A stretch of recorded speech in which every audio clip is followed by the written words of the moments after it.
University. You don't go to college. College goes to you. That's independence. That's Independence University. And all your supplies, including a brand new laptop and tablet, are included with tuition. Independence U, for an independent you. Call 1-800-556-7791. 3, 2, 1. You're listening to 910 AM Superstation. You're listening to 910 AM Superstation. The best in the city. The views and opinions expressed on any program are those of the producers and or the persons appearing on the program and do not necessarily reflect the views and opinions of 910 AM Superstation or Adele Media. WFDF Farmington Hills, Detroit. 910 AM Superstation, a division of Adele Media. I heard on the news about that 5-year-old who found his uncle's gun. The kid didn't know it was loaded. I heard on the news about that 14-year-old girl who was bullied online for like a year. She couldn't take it anymore, so she got her dad's gun from his nightstand. I heard on the news about that guy who broke into someone's house, stole a gun from the hall closet. He accidentally shot his cousin in the head. She killed herself. And later, killed the owner of the store he was trying to rob. If you own a gun, you have a full-time responsibility. When you aren't using it, be sure it can't get into the hands of curious children, troubled teenagers, a thief, or anyone else who might misuse it. Your family, friends, and neighbors are all counting on you. Remember, always, lock it up. For more information on firearm storage safety, visit ncpc.org. This message brought to you by the National Crime Prevention Council, the Bureau of Justice Assistance, and the Ad Council. Good morning. You're listening to 910 AM, the Superstation. My name is Robert Ficano.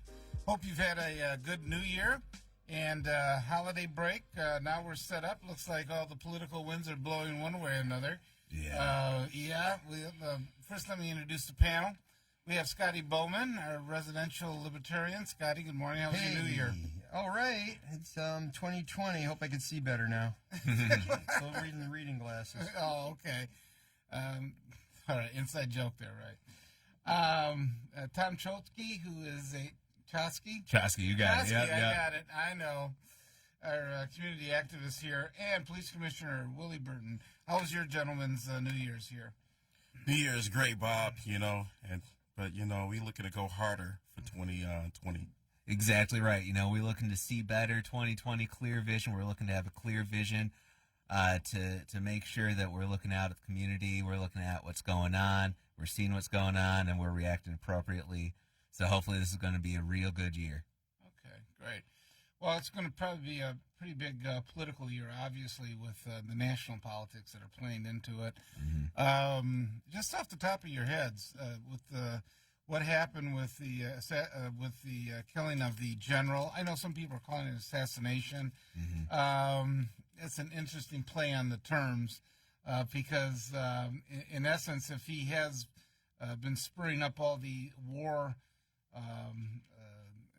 situation against the United States, they say he's responsible for over 600 soldiers that were U.S. soldiers that were killed, and a number of others that are in Iraq and things like that. Assassination you usually associate with that is a political leader that they've gone out of their way to knock off. Versus, I think personally, what I think happened was that I know they kept crossing certain lines, and the things they were doing in the sea. Attacking some of those tankers and things like that. I think, though, when the head individual for Iran said there's nothing that you can do about it when he was referring back to Trump, I think that type of thing just gets under his skin. Yes. And he wanted to show him that, yeah, we could do something about it. I don't know if it was that thin of a response of why he did this, or is there a natural policy of him trying to carry out what they were trying to do in terms of eliminating that general. Go ahead, Scotty. Yeah, I'm thinking that it was actually a direct attempt to provoke more response from Iran, and I think there will be at least reports of responses from Iran, whether they happen or not, just because I believe that he does want a full-blown war with Iran. The reason I believe that is because in November, the government officials in Iran announced that they had discovered an oil field containing 53 billion barrels of oil. And so that seems like that maybe there's a thought that now a war with Iran could even pay for itself. Well, where I would come down on this, and a lot of what I've been reading right now, as I go into the actual White House and how this decision was made, it was not made, Bob, like you were alluding to, in a methodical manner. That this was an impulsive decision made by Mr. Trump, and it was one that really took a lot of people off guard. One of the famous sayings is, "We killed Yamamoto." That was the name of a West Wing episode, in fact, because during the Second World War, we assassinated Admiral Yamamoto of Japan. General Soleimani was an Iranian government official, and when you target a foreign government official, even though the guy was a very bad guy, right, he is still a foreign government official. So there are going to be reprisals. Ron's going to do that. Now, fortunately, I don't believe they will be able to do anything in the United States. They don't have that capability. My background is in international relations. That's actually where I got my start back in undergrad. And so I know a little bit about this. Unfortunately, they still can hurt Americans overseas. And those, this attack did put American citizens overseas, and especially our soldiers in Iraq, in Syria, in risk. Bottom line, we got a president in the United States that is straight up bipolar. This president did not have permission from Congress. He went ahead and made a decision based off of impulse, and impulse alone. We got to stop this Trump madness come 2020. This is a new year, a new day. Trump got to get out of the White House because he's putting American lives at risk. The other residual that this really impacts is the impeachment. I mean, is anybody? They're still talking about it, but this is taking all the oxygen out of the room. Concerning the impeachment, there was all this back and forth about Pelosi holding back on the articles of impeachment, not sending it to the Senate and things. And let's face it, if you're talking about a possible war that the United States might get into, that's going to take greater precedence. And they're also going to say at that point, come on, we got bigger fish to fry. You don't have the votes to impeach him or to convict him on the impeachment. Why are we spending so much time on it? I just wondered if it really was a wag the dog situation. Yeah, right? and the movie, Wag the Dog. Yeah. It could be a perfect storm of wagging the dog and 53 billion barrels of oil here.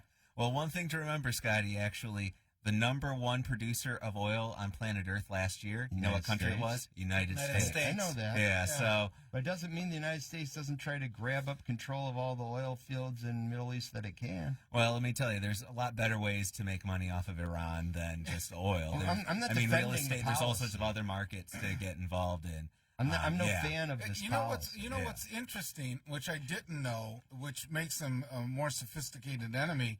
I didn't realize that Iran, out of the Middle East, is one of the few countries that actually has a middle class. They're very highly educated as well. That's involved in this.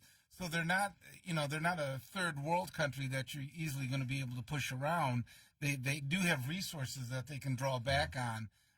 That's going to make them tougher in terms of getting in a conflict with them. But their economy has been absolutely decimated over the last about 10 to 15 years. And a lot of that work was done themselves when they switched over to, they changed their banking laws to ban interest. Under Islamic banking law, you can't have interest. And so when they did that, it was about 15 years ago, it ruined their ability to attract foreign investment, even when they were trading with other countries. Now with all the sanctions on there, it's made it more difficult. Iran, even though they produce oil, they actually are an importer of energy because they can't refine it. They can't find the money to build refineries for their oil. So they're in a very weak economic state, and they're not able to really prosecute a full-on war. Now, what they are able to do, though, is this asymmetrical stuff. They attack our large ships with very small boats. They use drones. They use these different areas in order to... Like they did with the tankers. Exactly. With the oil tankers. Exactly. Going through the straits. So they have limited resources. This doesn't... Right now, it's not about the price of oil. It's not about It's about American lives are being at stake right here. You know, Donald Trump is making these decisions.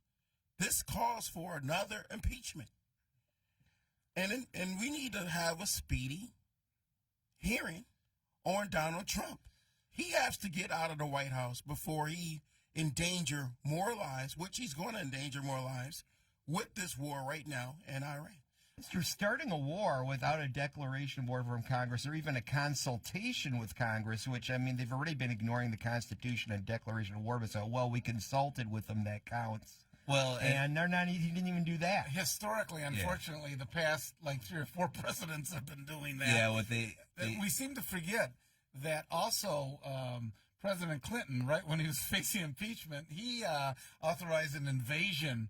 I believe before it was airstrikes. That's when that movie first came out, isn't it? Like, Wag the Dog. Wag the Dog. That was part of it. What every other president has done, President George W. Bush, President Obama as well, and even President Trump, whenever they've used military action overseas, they've put it under the Authorization for the Use of Military Force, AUMF, that was passed after September 11th.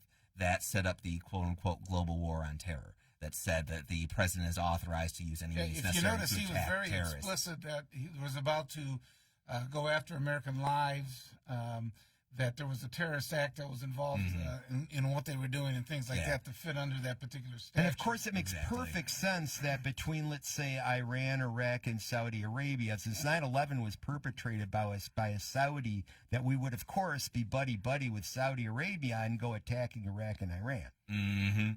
Talking about countries that had absolutely nothing to do with the September 11th attacks. Same thing with President Obama's intervention in Libya, for example, interventions in Syria as well. None of those countries, none of those leaders had anything to do with those attacks. So the question is, were those actions legal under the AUMF? And in Iran, if anything goes on in Iran, is that also legal under the AUMF?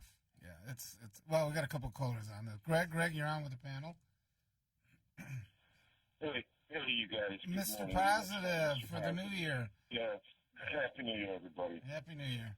Wow. I cannot believe what I'm hearing. Number one, I think everybody would agree that this guy, Soleimani, was a bad person. Number two, you can construe the intel any way you want to form your narrative, but they said there was some impending things that were going to happen. This person does have bad intentions. So what are we supposed to do? Wait until after the fact that he attacks or does something untoward? And number three, when you talk about his inability to do something like this, I hear different opinions saying that he had that right to protect our military and what have you. Did he declare an act of war to ask Congress? I don't think so. It's just something that he had to do. Number four, you're going to have escalation in any way, shape, or form. Iran doesn't have the ability to do what they do. They're going to bomb things here and there like they've always done through religious reasons. I mean, Greg, I think one of the things you should not underestimate, and it hasn't really come up yet, is the cyber attacks and things that in the past wasn't considered, very prominent in what another country could do to one another. But I think what we've seen with hackers and things like that, let's say they go after the grid. I mean, there may be things they can do without firing a shot that will start to have an impact on the United States. Yeah. Yes, I saw that story too. And I keep hearing about what a bad guy Soleimani was, which was, I think, one of your early points. And, yeah, sure, there's a lot of bad actors out there, and there's far worse actors that were not targeted. And so it falls back. Why pick on Iran? Well, you got Saudi Arabia doing a genocidal war in Yemen and them underwriting these ISIS fighters along, of course, the CIA backed them. They were our proxies. We go picking on the Soleimani guy, who's really doing nothing much different than with the U.S. backing the CIA. He's backing Hezbollah. I'm going to disagree with that. Soleimani was putting up other forces that he was linking into to go after American troops and American establishments. Yeah, the other thing. Five, I mean, you guys realize that our Americans being an imperialistic nation, we want to spread our power far and wide. Don't think for a minute that we're not doing the same things, undermining countries, giving them money with interest rates so high that they can't pay back, so they're always under our thumb.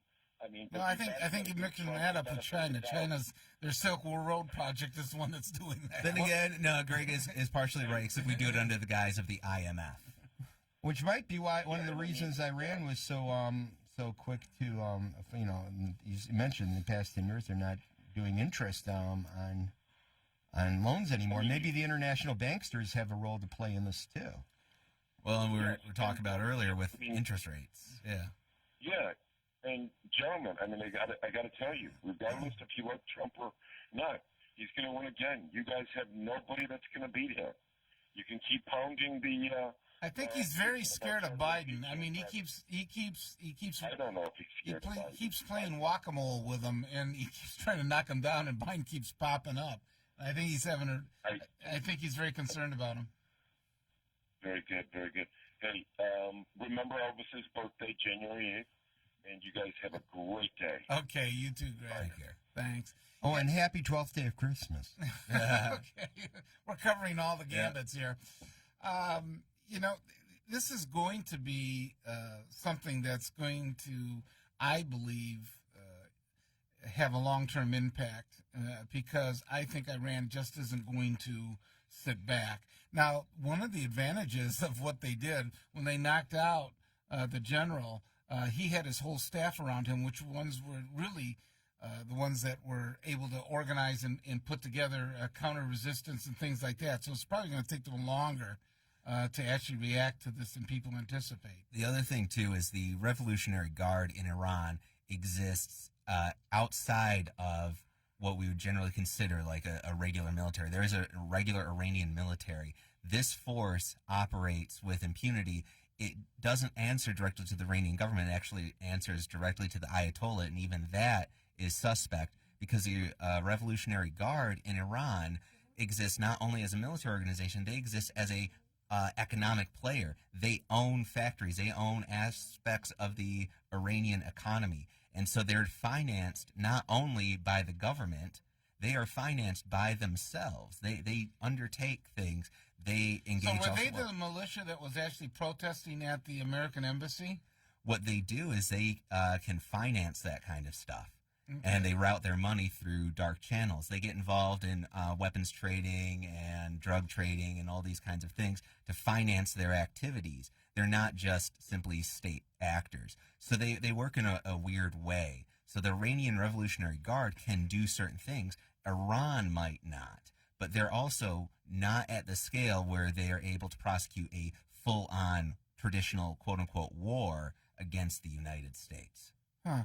So that's fascinating. So at that point, you have, in essence, two power centers in Iran. You do. And we also have to note that while they were talking about what happened in Iraq, actually in Iran, within the last several weeks, there have been massive protests against the Iranian regime, the president and the elected regime there, over the cutting of fuel subsidies and other social assistance programs because the economy is hurting so bad and the people are hurting so bad as well.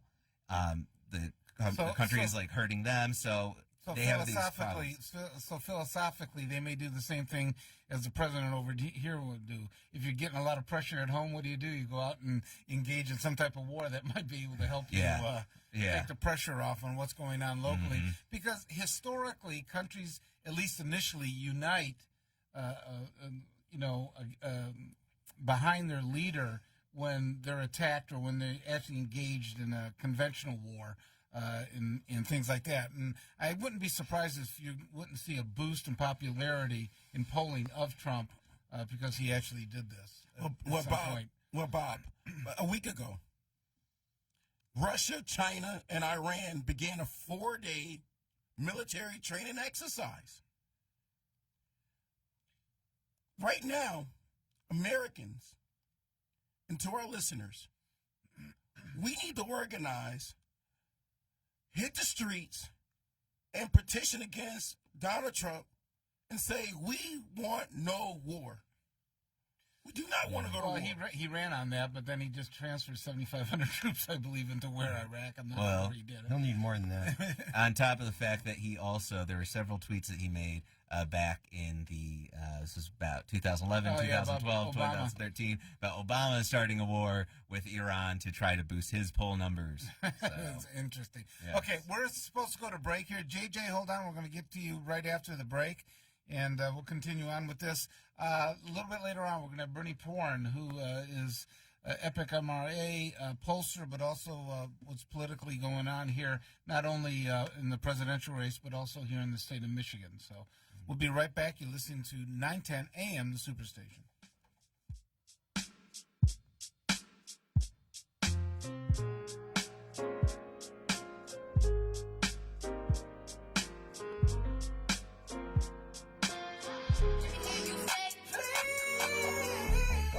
Beautiful? Want to look and feel great this holiday season? About Face Beauty Spa in downtown Royal Oak is just the place for you. Come see celebrity makeup artist Robin Manoogian.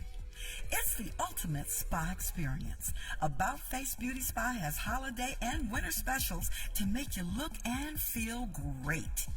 Try a Hollywood Hydrofacial or light therapy for anti-aging. Holiday parties? Not a problem. Get the girls together for makeup sessions and eyebrow shaping. Skincare and makeup to fill everybody's stocking. Get your Face Beauty Spa gift certificates, the ultimate pampering for you and everyone on your list. About Face Beauty Spa in Royal Oak. About Face Beauty Spa wants you to be beautiful.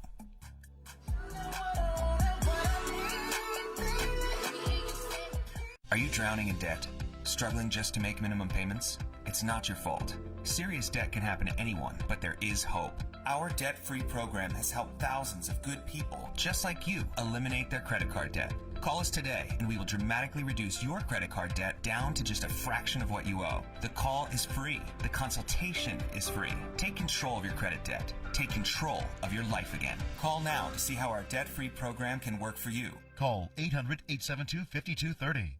If you or a loved one underwent hernia surgery between 2010 and 2016 and then suffered serious complications, call right now. You may be entitled to financial compensation. Complications associated with physomesh include chronic pain, infection, adhesions, mesh migration, reopening of the hernia, and other serious injuries. Call right now. Call 1-800-799-2091. Again, that's 1-800-799-2091. Attention! In July 2018, Bayer announced that it will be halting its sales of Assure. The Assure birth control may break or migrate after insertion, puncturing the fallopian tube, resulting in corrective surgery to remove the device.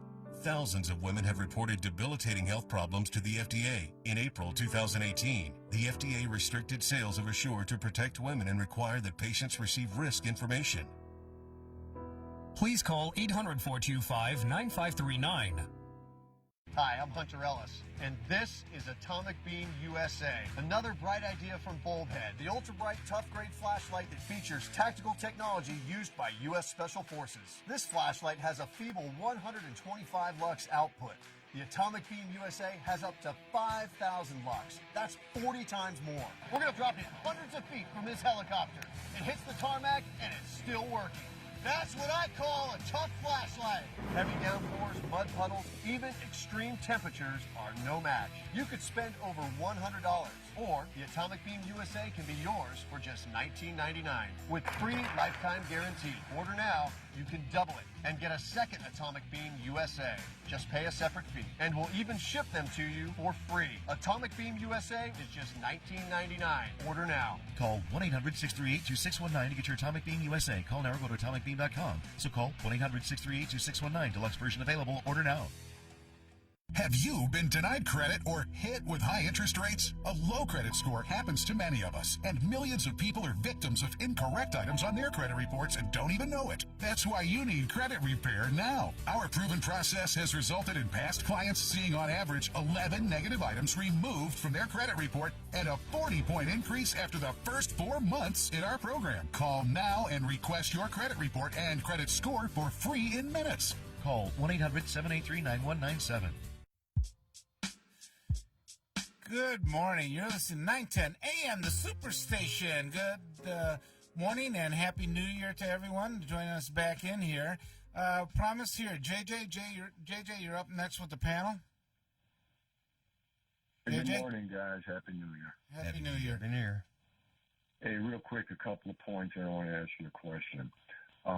Our embassy was under attack for a few days before Trump ordered that, so it wasn't on a whim. I mean, Americans were already in danger. Okay. Number two, I think that Kim Jong-un in North Korea is probably sitting back right now and saying, wait a minute, they took out the top guy in Iran. I better watch what I do because they got the same capability to take me out if I don't act right. And here's a question I want to ask you, and I'll hang up and listen. If you were next in command to that cat that just got blown up at the Baghdad airport, if you were next in command, would you want that job? Would you want that position to jump in there and know that, hey, man, our entourage, they could take us out at any minute? I want your answer to that. I'll hang up and listen. Well, what we want is transparency. Donald Trump did not go through Congress. He did not follow the protocol. He went ahead and made decisions based off of impulse. And, you know, this is a Trump war that he's starting. This is not a people's war. The people don't want this war. I encourage the people, the American people, to hit the streets and protest against Donald Trump and say, we do not want a war. But now, the war is here. Well, let's stop at that. There is no war yet. No war yet. Yeah, we don't want to go and blow this out of proportion, man, because this is the problem. There are people who think that we are actually on an inexorable path to war, or they think that World War III has started. I don't know if you've been seeing this online. People talk about World War III. Yeah, no, there's actually something going around. Maybe. There's something going on where they're actually saying to kids nowadays that if you apply for student loans, you're going to get drafted. So, you know, I mean, but this is this weird, crazy paranoia. We don't want to feel the paranoia. But, you know, man, there were attacks against the embassy. Yes, and that was... For 2 days. Yes, and those people, there were a lot of Iraqi terrorists who were targeted as well. And the general, in essence, they say, was helping fund these protesters to the American embassy. Yes. And that's when the Ayatollah said... back to President Trump, there's nothing you can do about it. And I think knowing how he reacts to things, I think that might have been some of the basis that he says, well, let me show you what we can do in there. I don't know. I don't think there was, like we said, I don't think there's anything worse, though, than the CIA supplying ISIS fighters? Well, we could go back to previous U.S. actions in Iran where they elected in 1950s, they elected Prime Minister Mossadegh, and the United States didn't particularly like that, so the CIA orchestrated a coup, reinstituted the Shah. Iran, which led to Jimmy Carter's defeat. Well, a lot of stuff. Tom Choske, anytime the top general gets killed, you telling me this is not a war? It's a war that Donald Trump caused onto the American people. A war that we should not be going down that path. American people, we got to defeat Donald Trump by declaring no war, which a war that he's declaring on the American people. Well, Iraq and Russia and China are doing joint military exercises. See, the problem is, even the Democrats, here's the problem. They went to all the Republican office holders and said, what do you think of this? It's great. You know, you finally took decisive action and that kind of stuff. You go to the Democrats, and the problem is they want to say, yeah, we think he should have been taken out, but he should have consulted with us. Well, the American people, fortunately or unfortunately, look at it and say he was a bad actor, take him out, he was endangering American troops and American lives at that point. I think the Democrats have to be careful how they're going to go after this at this point. Well, a lot of what the Democrats are saying too is this guy has been targeted previously by the George W. Bush administration and the Obama administration, and several times they've said, "Here, you know, Mr. President, we can take this guy out if you just let us." And both presidents have said no because what might happen next. And the concern is that this president looked at it, didn't care what happened next, just like Willie, you were saying, just on impulse, just said, sure, go for it. Okay, we're going to have a couple quick callers on this, and then we have a guest on another segment we're about to bring on. Vincent, you're on with the panel. Happy New Year to yourself and your co-host. How are you doing today? Great, Vincent. What's on your mind? Listen, if this will in Iraq, an American embassy is considered American soil, American territory, American sovereign soil. Is that not correct? Yes. Same as theirs is in New York. So if an attack takes place on our embassy, that's tantamount to taking an attack on America. So if the protesters that invaded the building set fire, and it was only a wall, bulletproof glass that was between the embassy staff and the protesters, if this Mr. Soleimani was in Iraq, he was killed in Iraq, correct? Yes. Yes.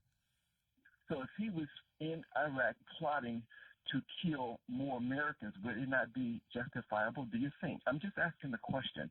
If that is the case, if he was there to kill more American people in Iraq, even to going inside the embassy to penetrate it further, do you think that would be what maybe had taken place, yes or no?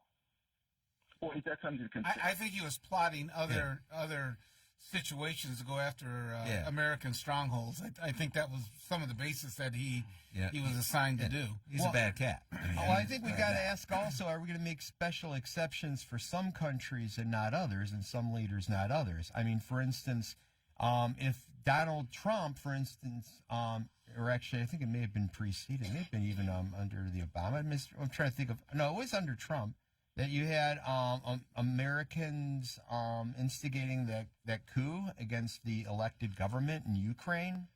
Would it be appropriate for the Ukrainian people Ukraine, prior to that? Wasn't the United States. Are you thinking Venezuela? Yeah, Russia was.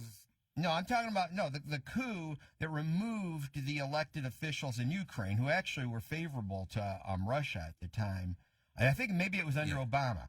That was during President Obama's administration. So would it have been appropriate then for the leader of Ukraine to organize a hit, let's say, on one of America's top generals?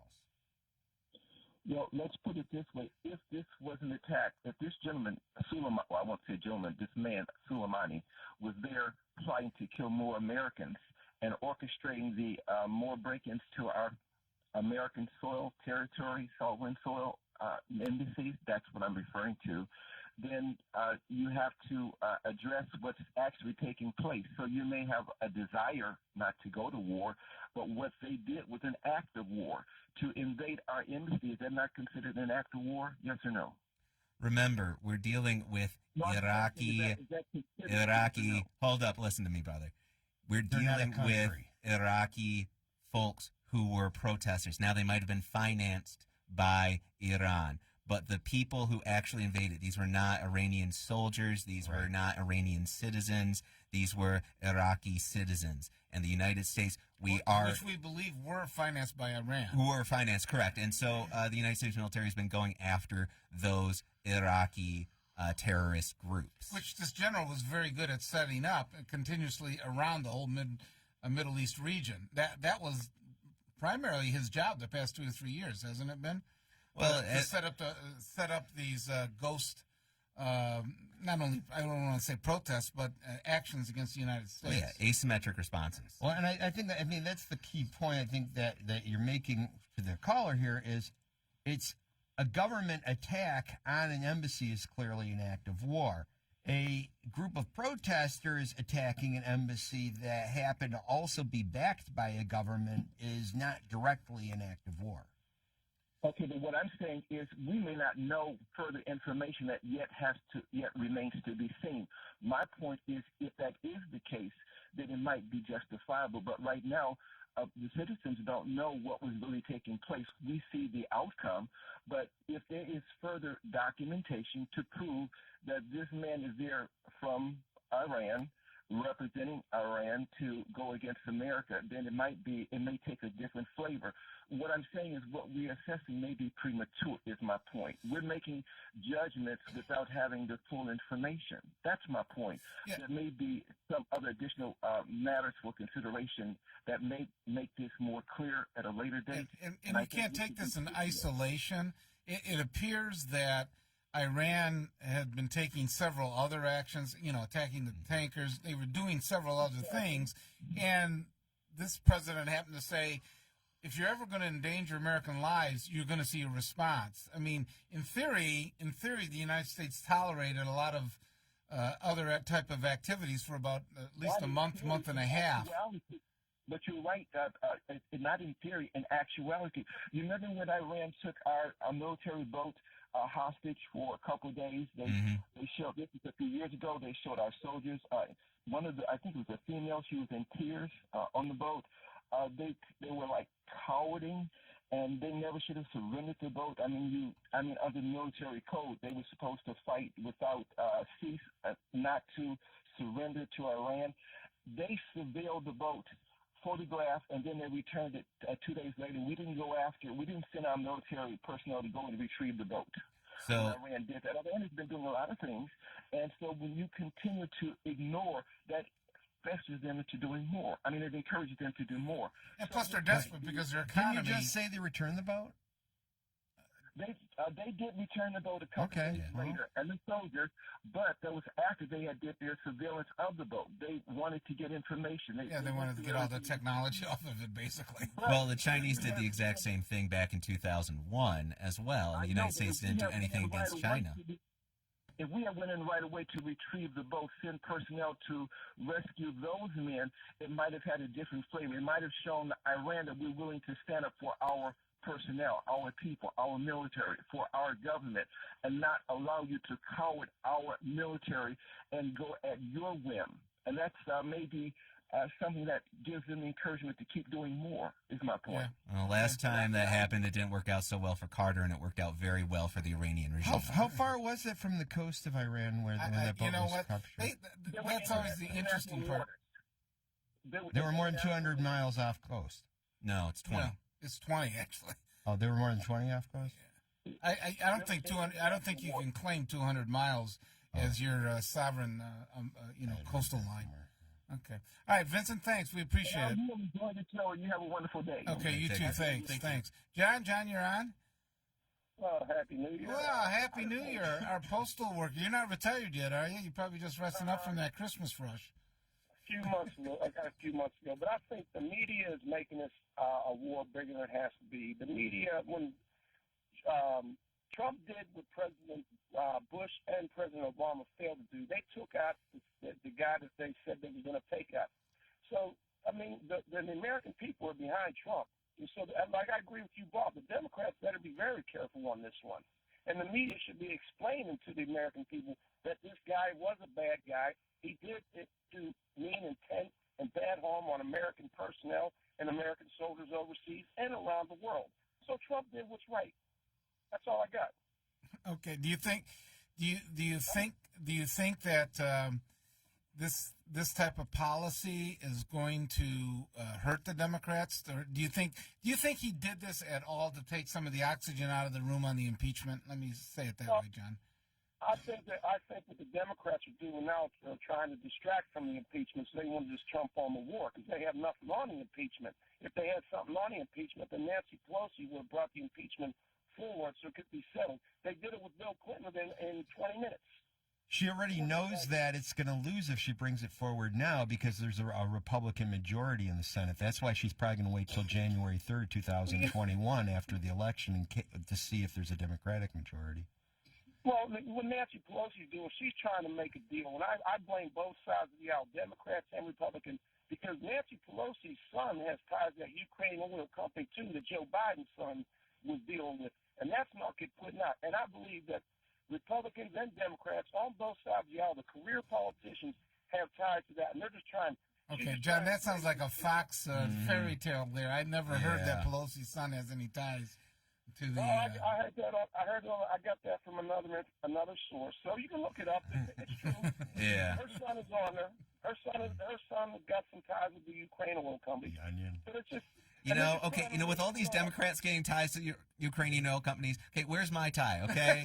If everybody does it, I'm a Democrat, okay, where's my check from a Ukrainian oil company? I'm kind of mad that all these Democrats get these checks from these companies. Well, you better go reach across the aisle there, Republicans that are getting them too that aren't saying too much about nothing. That's what I'm saying. Nancy Pelosi is trying to make a deal with Donald Trump because he made his own money as a private citizen before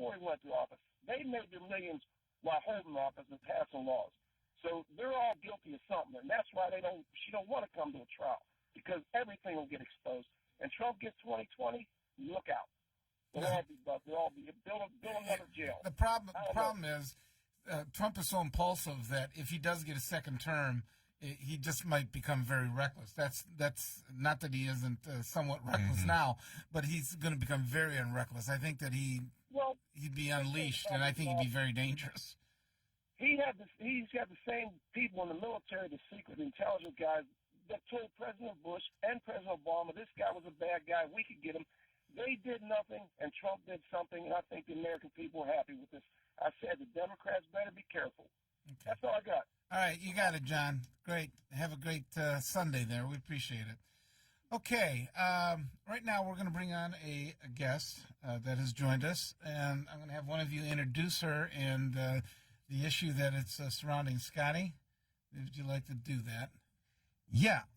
Well, the situation goes back a ways, but those who may kind of have been following the news over the last couple of years know that in 2018, there was a woman that was beaten in an emergency room by a police officer, and that was actually caught on someone's cell phone video, and that's how the news really got out. That there was this, she was clearly unarmed. In fact, she was undressed in an emergency room, and the person responsible, Officer Corporal Dwayne Jones, actually, was put on trial. He one of the felony misconduct charges was dropped by Cynthia Miller back early in 2019, and then in the spring, in late April, early May of 2000, actually it would have been, I think, April 29th, he was convicted of misdemeanor assault and sentenced the day after to probation for over a year.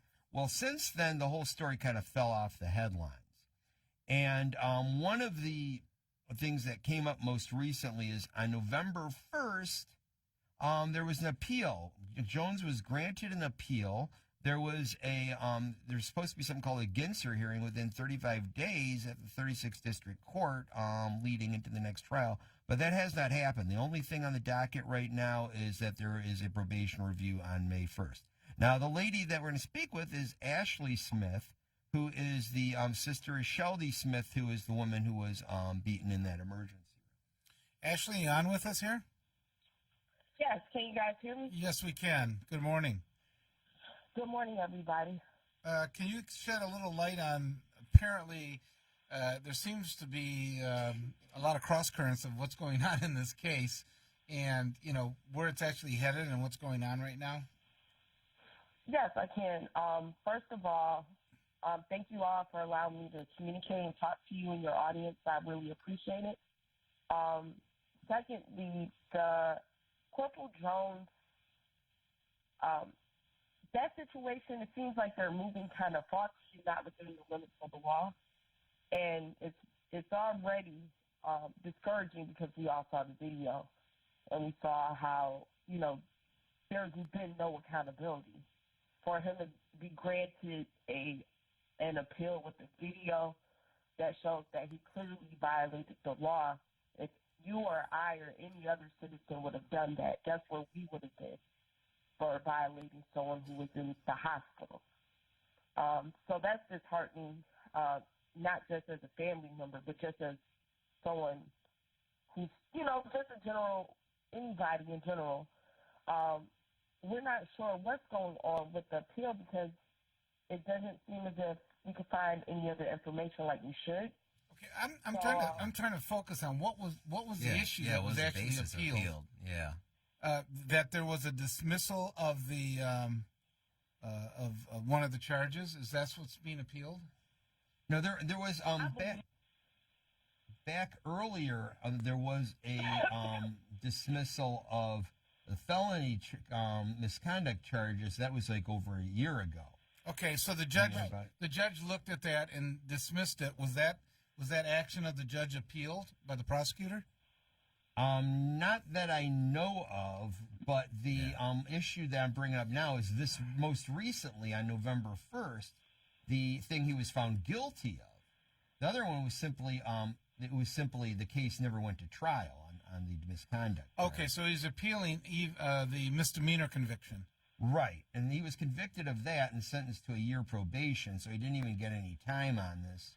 And the point is, on November 1st, he was granted an appeal, and that would have sent it back to the 36th District Court, which apparently hasn't received anything regarding this yet. So he was granted an appeal. That means a new trial, basically? Yes. Okay. And as far as the evidence, I couldn't get a hold of transcripts, and I don't really have the budget right now to go and buy them. Quite honestly, I wish if someone wants to make that investment and get them, I'd be happy to read them. Okay. But one thing that did come up over the summer, and I'm suspecting this had to be used, if I was his attorney, I would use it, was that apparently out of the blue, practically out of nowhere, videos drop into the lap of the Detroit Police Department. It's like, oh, we got new videos of this incident.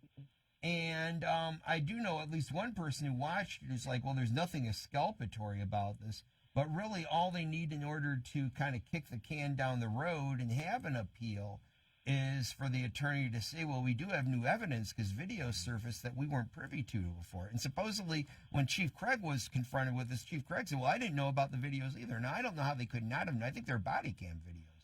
Like how they could not know about it depends. If they're body cam, they would have probably or should have known. If they were security camera or something like that in the hospital, at that point, if the hospital didn't turn it over at that point, even though they were obligated to, that might be an explanation why they don't know where the video came from. Do we know? We don't know. Willie, it was at a board meeting? You don't know? Okay. Yeah, I think it was a Board of Police Commissioners meeting where, because I know the commissioner did bring that up with the chief, and the chief just simply said, oh, I don't know. Yeah. And that was just, very unacceptable for the chief to, comment on an ongoing case with one of their officers and then bring forward, like you said, evidence, new video evidence, but not have any additional information, and to do so at basically the last minute of the trial. Oh, and Shelby has been also, you bring this up about her sister was the victim, and Shelby's been dealing with quite kind of a shell game. They've been playing with the location of her sister. I don't know if you want to comment on that at all. Yeah, so essentially, the guardian will not let us see my sister, nor do we quite know where she is. We're still ongoing with the case, but I will say this: when my lawyer communicated with Mary had the audacity to say that our family was trying to take advantage of the situation, and she's a great guardian, and Shelby is fine. However, when I try to call or talk to her or send her stuff, just hygiene and make sure she's okay and have things, they won't communicate with us. So now, is this in probate court? Is this in probate court where the guardian is taking over, in essence, situation with your sister? I don't want to quite say because we have the legalities going on, and I've been. Well, it's probably okay to say what court it's actually in front of. It's got to be probate. I mean, it's got to be probate court because you're talking about a guardian, and they're the ones that actually, execute those type of motions and things like that. I would presume that if you're being denied, and I know you have a lawyer in the case, and you never want to, it's not right without knowing all the facts to second guess what the lawyer's doing, is that you can file a motion that you want to be able to communicate with your sister. You're a family member, and you should have that right to do it. I mean, the guardian, isn't the end all of how the situation is going to go. The court at that point can order the guardian to allow you to see your sister or the family members to see her member. And I understand what you're saying, but we're past that. We're talking about a court who has failed on several myriad of levels. So what the court should have done and what the court is doing has been two different things this entire time. So I agree with you, but it's not going as it should. That's why I had to get a lawyer. And yeah, the lawyer should be able to file the motions in front of the court on it, and because there's a court file. If there's a guardian, there's a court file. There's a procedure. There's a process that's being followed at this point. So I'll tell you what, we got some callers on this. Jojo, you want to tell us what's on your mind about this? Yes, good evening, gentlemen. Good morning, gentlemen. Good morning. Good morning. You haven't been to bed yet. That's what that means, Joe. Right. Good morning, gentlemen. Okay, I done called before and said this. I'm still going to say it again. Chief Craig is the best police chief in America. Chief Craig recommends that officer and a couple of other officers to be fired. But you know, Ficano, you know about that. The police union saved those officers' jobs. You know, you know about the police union, got a strong union, and several of those police officers that Chief Craig recommends for them to be fired, the police union saved their job. Okay, y'all. So was this individual recommended to be separated from the department by Chief Craig? I can't remember if there was a recommendation that went before the board. Chief Craig had actually recommended to the Board of Police Commissioners that he be suspended without pay. This was before the trial and before the conviction. And the Board of Police Commissioners, unfortunately, the majority of members, present company not included, voted against the suspension, and so Jones was allowed to stay and get paid, and is still allowed to stay and get paid by the department. Where I see the whole thing, I thought he retired. He didn't retire? Not yet, and that's where I think the whole thing is going, is they are trying to kick the can down the road until the man can retire, and then once he's retired, they can just say, well, it's all a moot point, let's just drop it. Is he suspended with pay or without? Do we know? With pay. He's not even suspended anymore. You know, Bob. So he's active? He was found guilty, so he's back to work. I'm sorry. Go ahead, Willie. You know, Bob, we got a lot of officers here in the city of Detroit. And just looking at this egregious video, it just shows that, we all need to be up to date on our training, when it comes to crisis and mental health and how we protect, those that are seriously mentally challenged in our communities. But this goes back to Governor England. England closed 16 mental health hospitals right here in Michigan. Most known as Lafayette Clinic. And most known as Lafayette Clinic. We have to open up new facilities. We have to open up state-of-the-art triage centers. We got to get to the root of this issue, as far as investing heavily into protecting families, that may be mentally challenged here in Michigan, or, but more so, we have to be able to educate the public about mental health. And I think this is cause for us to invest heavily in public safety. And I think, with this video, should be a wake-up, for other agencies to say we need to do a better job as our training, making sure that officers are properly prepared when they go out in the field, servicing our community. But we got a diverse community. We got people with different needs, different challenges. Okay, caller on this, Rick. Rick, you're on with the panel and with our guest. Yes, I've been following this case here. Let me say good morning, first of all, to everyone. But I followed it from the beginning, and one of the key issues and questions I have for her sister is, what has been the cost to you as you've advocated for yourself? I mean, I want people to get an idea of how much you're putting into this in order to just try to get simple justice and to solve a problem.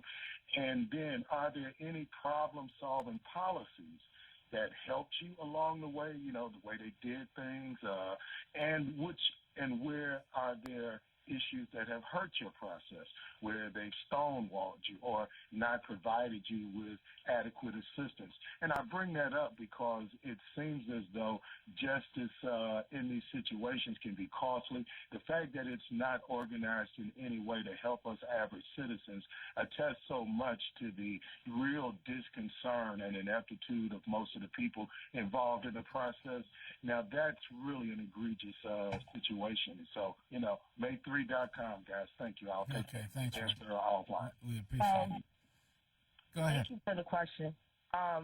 So to be honest with you guys, I didn't know about the situation until the week before Corporal Jones went to court, and that's what we're talking about, what he was appealed for the misdemeanor. My family had no idea. We found out watching the news just like everyone else. So we had, we had a slow start. So one thing I really resent is that we weren't able to get in front of this situation like we wish we could have. Did Rowan have guardianship at the time of the incident, too? She did, and I begged for months for her to communicate with me. She wouldn't answer the phone. I thought my sister was missing or dead because this was right after our mother's funeral, and none of us could get in contact with her. And at the same time, she just had a child. So while we were fighting for custody of the child, which we're still doing 3 years later, we found out about this incident. So I was already going back and forth to Michigan, dealing with the child, trying to make sure that we could get her adopted and go into court every 3 months. So I was in Michigan throughout this time, going to another court. And so at the time that we found out about everything, I quit everything I was doing. I was even fired from my job for going. And I had to be there to see what was going on. And that's when I met, Scott and you guys and Commissioner Burton. And I was in a whirlwind because I had no idea what had happened or what hadn't. So we're talking about traveling because, every 3 months to go to Michigan. Then with this incident, I had to go abruptly and just say, okay, what's going on? And when I got there, I then attained, I had to get an attorney. The attorney wasn't cheap. So I'm talking about between my niece and my sister, thousands upon thousands of dollars. Now, Ashley Smith, I remember meeting you at the Police Board of Commissioners meeting, and then I remember you coming on to 9:10 AM Superstation on the Robert Ficano show. But you traveled great distance. I remember when this hit the fan, you got on a plane. You flew all the way from Texas to Detroit to see about your sister, and you were denied when you went to the correct. To see your sister. When I went to the facility, they told me you cannot see her. You are not on the list. And this is your sister. You came here. You flew here. Who makes the list? You mean at the hospital or where? The hospital list is completed by the guardian. However, I've seen the month before the incident occurred with Jones, I saw my sister. She was at a facility. So every time I came up here, I visited her. When I started to, the last time I went to the facility, she wasn't there. So it was concerning to me. And like I said, we had a lot of things going on in our family. I couldn't even contact her regarding her own child. So this has been a very daunting experience, very scary, because right now I'm unsure where she is. Well, Ms. Smith, because instead of, I know that if you do have a lawyer now, there's a process that he can follow to start to challenge what the guardian's doing and at least give you access to information into what's happening in regard to your sister. I mean, the only time I have not handled a lot of these kind of cases at all, but usually the only time they'll bar a family member is if they thought there was some kind of abuse or taken advantage of or something like that.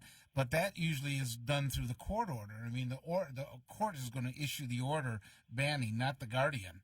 At that point. So but it doesn't make a lot of sense. The guardian is not operating in the realm of law, and that's what I'm trying to communicate. This particular guardian, Mary Rowan, has a reputation, and there's been a lot of articles about her, and a lot of complaints about her. A reputation of regularly pocketing the money, getting guardianship of people, and then blocking the family from having any contact with the people, so they don't know what's going on. Okay. That's her MO. Okay. Well, we appreciate you coming on. I know that this has been a challenge for you, especially if now you're living in Texas, and we wish you the best on how this eventually gets resolved for you. So you're listening to... Go ahead. One last thing. Thank you guys for that. Also, I'm a veteran, so just pray for our veterans and our active duty members as everything's going on. A lot of my friends are still in the military, so... Okay. Well, we appreciate that.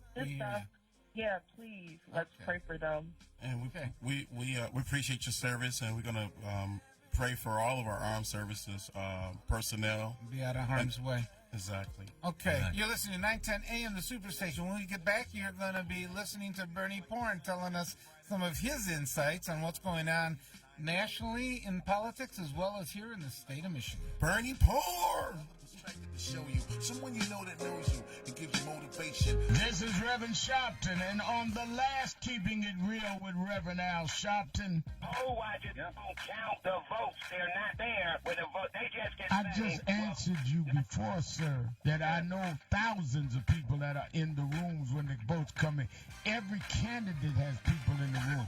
When I've run, I have people in the room. Everybody running is going to have people in the room when the count comes in. The question is making sure we get the right count. The count does not come from them counting ballots. The count comes through technology. This is not 1890. We're not having people at the courthouse standing in line or the schoolhouse and you see the ballot. The question is making sure you have the right voting companies, that they're not hacked or not in any way eliminated. You could have everybody in the world in the room. They will be in the room getting the wrong numbers. So keep it real daily with me, Al Sharpton. We all love fried food, but the problem is all that excess oil and fat can cause you to become overweight. Well, now there's the Cook Light Aero Fryer, an amazing kitchen miracle that uses air to fry instead of oil, so you can have the same delicious flavor and crispiness of deep frying using little or no oil. Get that deep fried taste and crispiness with up to 70% fewer calories. Enjoy crispy, delicious fries with little or no oil, guilt-free onion rings, cheesy and delicious mozzarella sticks. Call now and bring the Cook Light Aero Fryer into your home, including the Cook Light Aero Fryer recipe book, the unique patented dual tray, air frying mesh basket and tongs, and stainless steel extender ring. You'll get it all for 5 easy payments of $29.95. Be one of the first 500 callers and get this 13-piece knife set, a $175 value, yours free. Try Cook Light Aero Fryer for 30 days. If you don't love it, send it back, but keep the 13-piece knife set as our gift to you. We're in the next 10 minutes and we'll include free shipping. Call now or go online to air2fry.com. That's air2fry.com. I knew I could get myself out of this. I just needed some hope and some help. I took the first step to recovery when I made the call. Since 2014, Addiction Hope and Helpline has answered calls for recovery and treatment 24/7, 365 days a year. If you're depressed, drinking, using drugs, or taking pills, call now and talk to someone who cares. I had problems just getting to sleep, drinking and using pills every night. I feel like I'm losing control. I'm afraid I'll lose my job or even my family. Most insurance covers substance abuse. You can get back on track. Call now for hope and help with proven gentle recovery programs. I never thought that I could be somebody who didn't drink and use drugs. I have something to hold on to for strength. I'm in recovery, getting the help I need. Call 800-379-4799, 800-379-4799. Hi, I'm Joan London with A Place for Mom. Over the years, we've helped thousands of families find senior care, and today's senior living communities have never been better, with amazing amenities like movie theaters, exercise rooms and swimming pools, public cafes, bars and bistros, even pet care services. And nobody understands your options like the advisors at A Place for Mom. These are local expert advisors that will partner with you to find the perfect place and determine the right level of care, whether that's just a helping hand or full-time memory care. Best of all, it's a free service. Call today. A Place for Mom. You know your family, we know senior living. Together, we'll make the right choice. Call A Place for Mom right now to get our free ebook on financing senior care, as well as a free referral for senior living communities in your area. Call 1-800-436-2907. That's 1-800-436-2907. 40 million. That's the number of free phones still available, and the number of how many Americans can still get prescriptions free. Free could be wonderful. That's why I'm still working at 77 years old to pay off my prescriptions. I needed to have a prescription filled, and I had to leave because I couldn't afford it. Call now and see what's available for you. Free prescriptions. Over 10 million people get prescriptions free, and the program has expanded, so another 40 million can. Free dental. Over 15,000 dentists have provided over $330 million in free dental work. Free cell phones. 40 million free cell phones are still available with free minutes and more. Free cell phone would change my life right now because it is something I cannot afford to get. Medical supplies like back braces, knee braces, and diabetic supplies may be covered too. The free RX Plus hotline has saved callers over $12 million on their prescription costs. These free programs are now available to 40 million more people. Call now. So, you've decided to go to college. That's cool. So, pop quiz. Which is a better way to earn your degree? Commute to college and fill your gas tank, get stuck in traffic, drive in bad weather, try to find a parking space, walk a half mile to class, or learn online at Independence University. You don't go to college. College goes to you. That's independence. That's Independence University. And all your supplies, including a brand new laptop and tablet, are included with tuition. Independence U for an independent you. Call 1-800-556-7791. This is why you work so hard to pay the mortgage. Because home is more than 4 walls and a roof. It's that porch swing on a summer night. It's pajamas with feet and everybody over for Sunday dinner. And that old stuffed chair in the living room you just can't get rid of.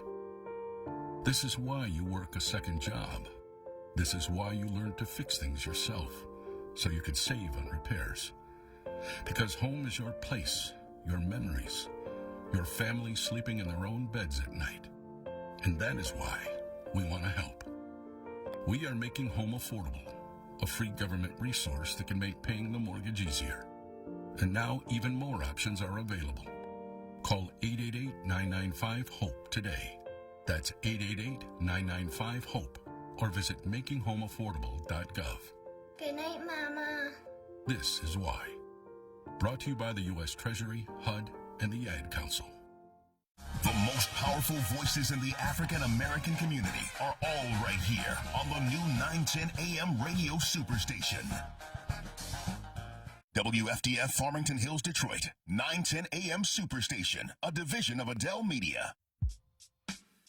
Good morning. You're listening to 910 AM, the Superstation. My name is Robert Ficano, here with my panel that has traditionally joined us here. Scotty Boman, our libertarian, who thinks impeachment isn't going to happen until another 2 years at this point. Oh, the impeachment happened, the trial. the trial, excuse me, that's right. About 1 year. Yeah, Tom Choske. Choske, you nailed it. Nailed it right on there. Okay, our community activist and police commissioner, Willie Burton. We're also joined right now by a special guest, Mr. Bernie Porn, who runs Epic MRA polling. And Bernie, are you on with us here? I sure am. Okay. Happy New Year, and hello to all. Happy New Year Merry to you Christmas, as well. Yeah, Merry Christmas. Probably missed that one, too. That's part of it. I know you're not... 12th day. 12th day. I know you're not polling in the field right now, but it looks like you're going to have a treasure trove of issues to go over once you start going in. I believe is it end of January? That's what we're planning, yes. Okay.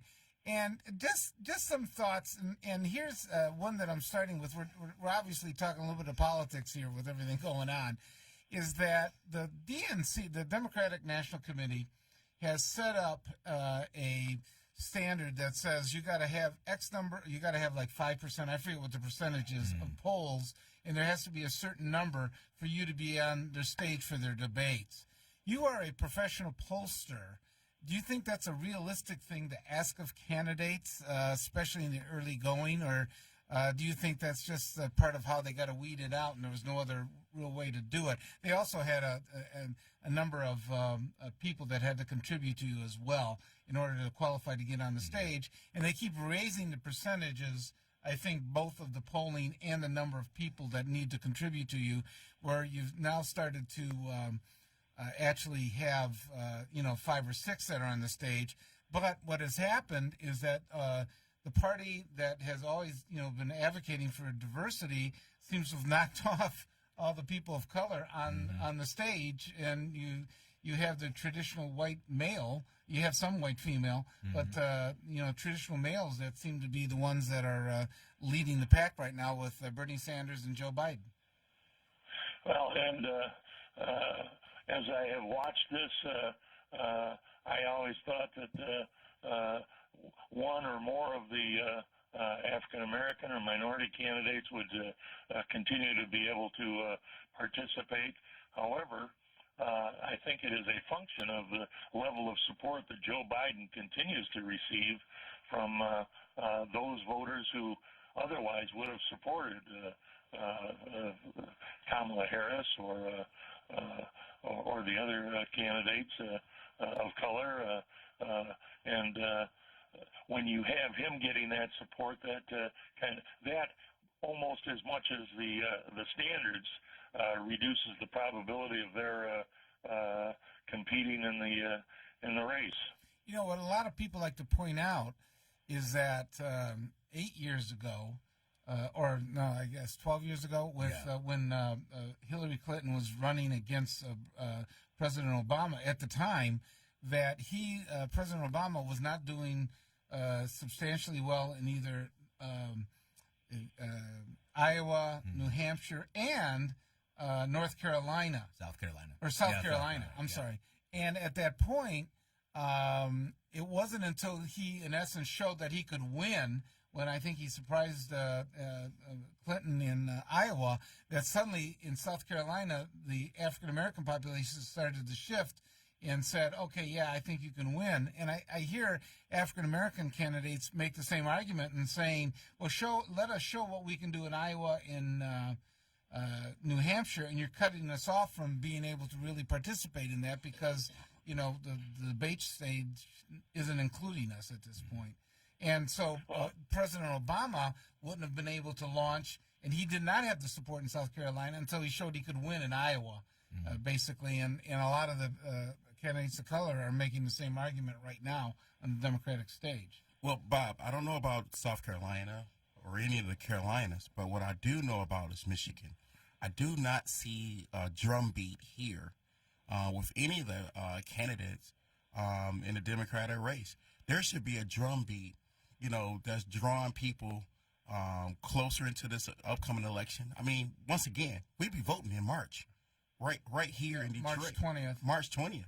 There is no drumbeat. You know, who's on a ticket right now talking about poverty? You know, who's talking about offering solutions? You know, you got Bloomberg just jumped in the race. You know, he's the only one that has established, I think, a headquarters in Michigan so far, isn't he? Eastern Market. Yep.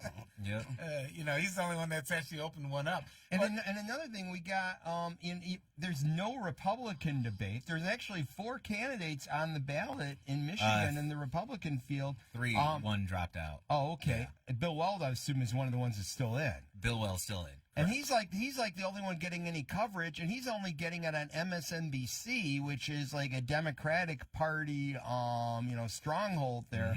I'm wondering, why there's like been almost a complete media blackout of anybody daring to take on Donald Trump in the Republican Party.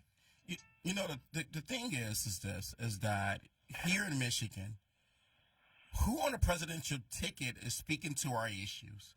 You know, and that's very important here.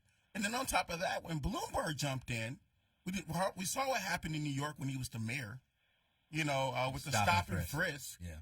You know, what is he going to do here in Detroit since he opened up a campaign office? We would love to see him talk about, since he was responsible for help locking up a lot of black and brown members in the community. What is he going to do here for us talking about prison reform, criminal justice reform? Well, he is accomplishing one thing that the Democrats probably like. He is spending so much money on media, and most of it is attacking Trump. I mean, that's money that DNC doesn't have to spend because all he's doing is talking about how bad, how badly Trump is doing and the promises he's not kept and the promises he's broken and things like that. In essence, he's become a little bit of a friend of all the other candidates because he's spending money nationally that they really can't afford right now, nor can the DNC. Well, Bob, one thing I would like to see him do is talk about helping return their home citizens. He is also part responsible for locking up a lot of members from the black and brown communities in New York. Although he was apologetic. He apologized, said he wouldn't, if he would do. I realize that, but look at Joe Biden. I mean, his history in the Senate with the, he is really the one that started all the basketball scores on he worked with President Clinton to, for all the narcotic arrests and things like that with it. They still bring up Anita Hill and things like that concerning him, but he seems to be doing very well within the African American community. Yeah. Bernie, do you see any? One of the other problems, I think, Bernie, that Michigan's going to have is that you're going to already have Iowa, New Hampshire, South Carolina, and then Super Tuesday. Yeah, Super and they Tuesday. say that if somebody could lock it up by that time, meaning the number of delegates that they have versus what's going to happen in Michigan, it might be too late to do anything. Well, Bob, I got my money on Super Tuesday. Okay. Bernie, any thoughts on this? Well,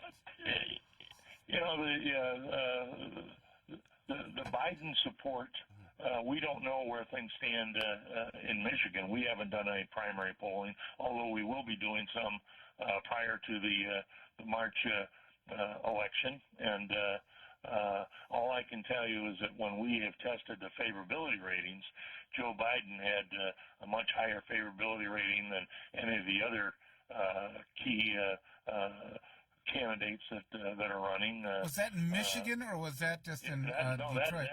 That is in Michigan, statewide. And he had 48% favorable rating, and all the other candidates had higher unfavorables than favorables. And his numbers were very high among African Americans. And of course, I think with his announcement recently that if he is elected, he's going to name Barack Obama to the Supreme Court should there be an opening.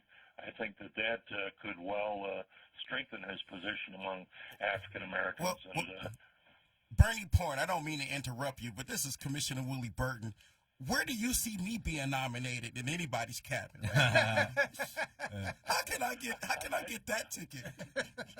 I think you got a long way to go here, Willie. I don't think Bernie or anybody can help you with that. I'm trying to plan for my retirement. Yeah, okay. Do you on another issue, we've been talking earlier about the Iran situation, and you don't want to think that a president would actually engage in an act of war or that could lead to war just to take the oxygen out of the room because of the impeachment and things like that.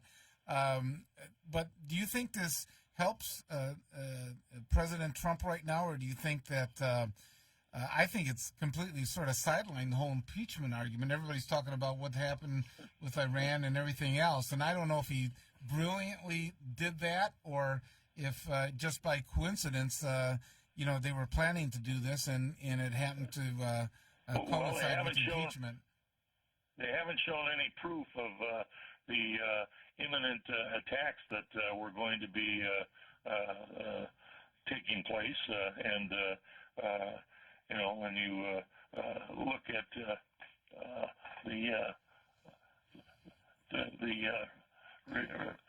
what's happening in terms of lost my train of thought there. That's all right. Yeah, with the incidents that are happening in Iran and things like that, it's. My bet is that that was done as a distraction. Teddy Roosevelt said a splendid little war, and I think that much like Reagan attacked Grenada when his numbers were tanking, I think that my bet is on that this was done to try and be a distraction from impeachment. Yeah, I think Clinton had some air raids right before the impeachment hearing, or I should say the Senate hearing back during his presidency and things like that. Yeah, back in Kosovo. Yeah. Well, and you bring it up that, finding the evidence to back these allegations against the general. Of course, I'm still waiting on those WMDs that were George W. Bush invade Iraq and get rid of Saddam Hussein. Bernie, which now has really destabilized that area. They really miscalculated. They thought that they were going to line the streets and be advocating for democracy, and instead it's sort of completely deteriorated. We broke it and we bought it. Yeah. So now recently we just saw in the Detroit Free Press where Governor Whitmer gets a failing grade on, on everything that she's been doing, since she's been elected. We are going to break. We'll shift now to Michigan with you, Bernie, in a minute. Let us go to break, and we're going to be right back on 910 AM, the Superstation.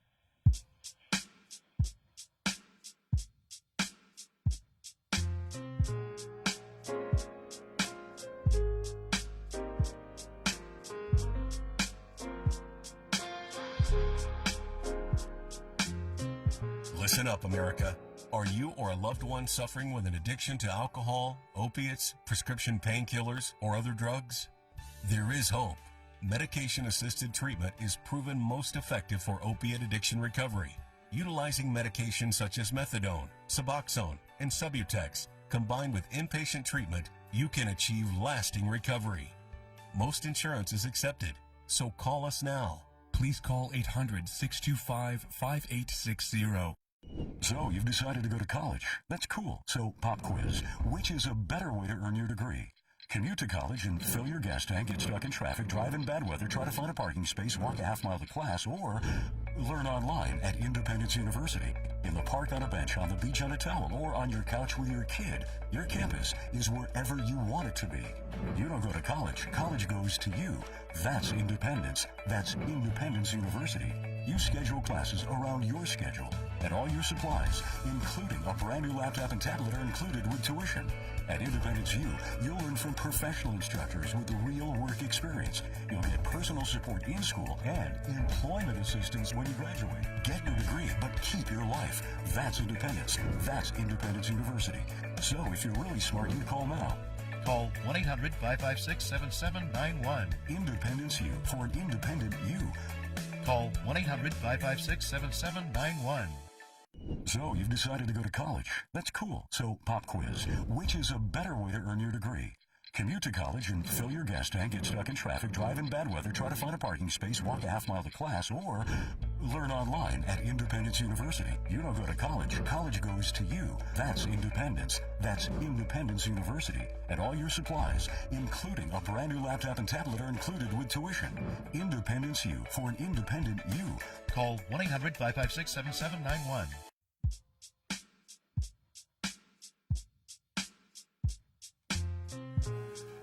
Good morning. You're listening to 910 AM, the Superstation. We have Bernie Porn that has joined us here.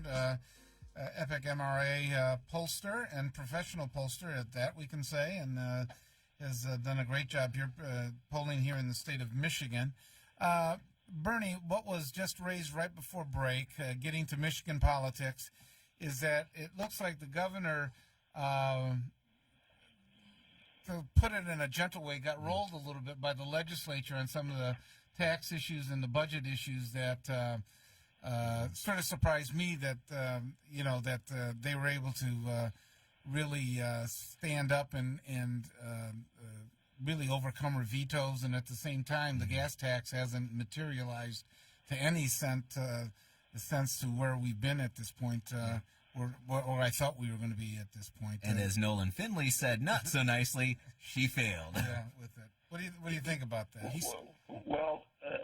The gas tax proposal, any significant increase in the gas tax is overwhelmingly opposed, and to suggest a 45-cent increase, notwithstanding the fact that former legislators suggested something along those lines. We had a level of like 80+% opposing that. Now there are proposals that people would support to fund the roads. And one would be a 1-cent sales tax increase, assured to be dedicated to funding just the roads. Another one would be business taxes, making it apply to those who are not currently covered by the business tax. And another one would be to increase business taxes. Those would be proposals that would be supported, and even the idea of the increase in the increased raising the sales tax. That was supported, I think, privately by the Republicans. I guess what I was sort of... Go ahead. I'm sorry, Bernie. Go ahead. Well, there are things that she could have done that would have been much more supported, and I am surprised that she pushed the 45-cent sales tax increase or the gas tax increase when it was so opposed. It's almost like they didn't do any polling on it. Yeah, but even if she started at 45 cents, I think everybody thought, okay, well, that's a negotiation starting point. So we're going to meet somewhere in between, or we're going to, go to an alternative because that looks so draconian and things like that. And that never seemed to have happened, at least from an education standpoint of the public. It never seemed to have happened. And everybody said, well, she wants 45 cents. And the Republicans sort of look a little bit like angels saying, we're opposed to that, and there's never any alternative. Well, she hasn't been strong enough on working across the aisle with other legislators. And I think going here in 2020, she has to come out better, stronger, and work across the aisle on getting things done. One of the promises that she made early on was fix these roads. And, roads are still bad. I mean, shit. Well, Scotty have tire pressure problems. Scotty's already gone through a sorry, he's had a flashback right now. Tire rims. No, when it gets me, what I was just hearing here was a whole bunch of other alternative ideas, but all of them seem to be the same thing, tax increases. So different ways of taking money from the public to pay for something that we didn't need to have all these taxes for before. And what about spending cuts? What about spending cuts? And also, we do have sound like a Republican here, Scotty. What is libertarian? No, libertarian Republicans are often for tax increases too. Okay. So we're always for tax cuts here or eliminations. And we already have a new product that is already getting taxed, marijuana, which wasn't even there as a tax resource before. So if anything, they should be getting more tax dollars in anyway without a tax increase. I think there's going to be a long time spending. There's going to be a long time before the marijuana actually. On the roads. You've got to come up with $2.5 billion to even begin to fix the roads, and there is not enough in the existing budget without cuts that the public will very much oppose to get you there. Well, we're not against Whitmer. We stand with her, but we want her to do right by majority of Michiganders. I mean, I got good friends right here spending a fortune on tires. Like Tom Choske just had to get 4 new tires replaced. I mean, brand new tires. Hey, I'm not with Whitmer. You still got that bill? Well, Scotty's not. Send that bill to Lansing. Scotty, exactly. You got tire pressure issues. How much you get? Really, Bernie, one of the issues that they did all campaign on, including the Republicans, was that they were going to eliminate the tax on pensions. And I don't know how they get there, right now. I mean, nobody's talking about it right now, but that the seniors are going to remember that, and somebody's going to bring that up at election time, that we still have a tax on the pensions that Snyder imposed on them. I mean, I could see that being one area that they move, because like Bernie was talking about with the roads, that's $2.5 billion. The pension taxes, and Bernie, correct me if I'm wrong on the math, I think it's like maybe, 50 to 100 million per year. That's roughly what we're expecting to get first year from the marijuana industry taxes. So they could probably do a quick shell game, and the Republicans could take that off the map if they needed to. That would be something that I think would be supported, but there's no way you're going to get the $2.5 billion to fix the roads without figuring out some way of raising taxes. And there are ways of raising taxes that the public overwhelmingly supports. Yeah, and here's the other complication, Bernie, that I see starting to appear politically. There are a number of organizations now that are going to go out for taxes in the upcoming year in 2020. There's the possible the transportation. That's really a tax plan that's not actually defined what the transportation is going to be yet, but they're looking at that. in Wayne County alone, you have both park millages that are going to be up this year. You also have now DIA that says they initially said we only needed this for 10 years. After involving the bankruptcy, they now want us another 10-year millage to continue on. You have the African American Museum as well as the Science Museum. Now they're looking at a tax proposal possibly being put on. And now we just had a new one in Wayne County called Yes to Kids, which is for after-school programs. That is a tax that they want to put on. Well, Bob, at some point, the electorate is going to say, maybe I'll vote for one or two of these, and then you add the increase that has got to come on the gas, or some way there's got to be an increase for the roads like sales somehow. tax, you were saying. Yeah.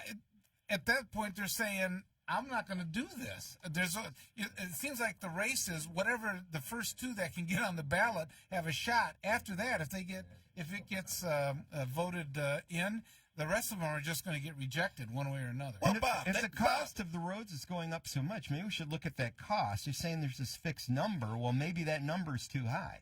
Well, we talk about the DIA, right? They could just sell one of those Rembrandt, and we have the money right there, Well, the interesting part about the DIA, have you noticed how much... One painting.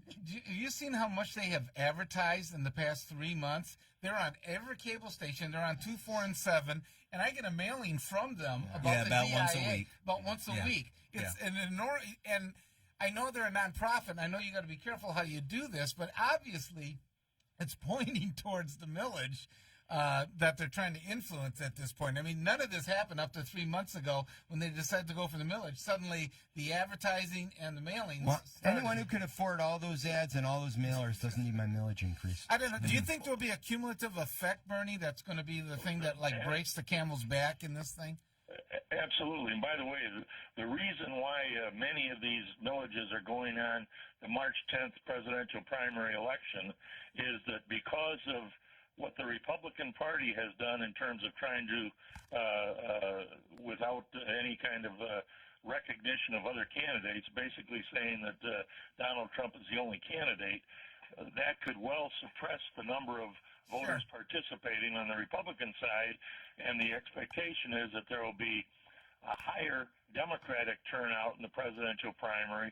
Democrats are more supportive of tax increases than Republicans, and so that's why you see a lot of school districts, ISDs, and other groups looking at putting it on the March 10th ballot. However, when you have multiple tax increase proposals, it's like going into a shopping center and deciding what you're going to buy. You only have so much money, and not all of them are going to get supported. Down in the Kalamazoo-Risa district, back in 2015, when Snyder was putting his proposal on the ballot, before that announcement, we tested a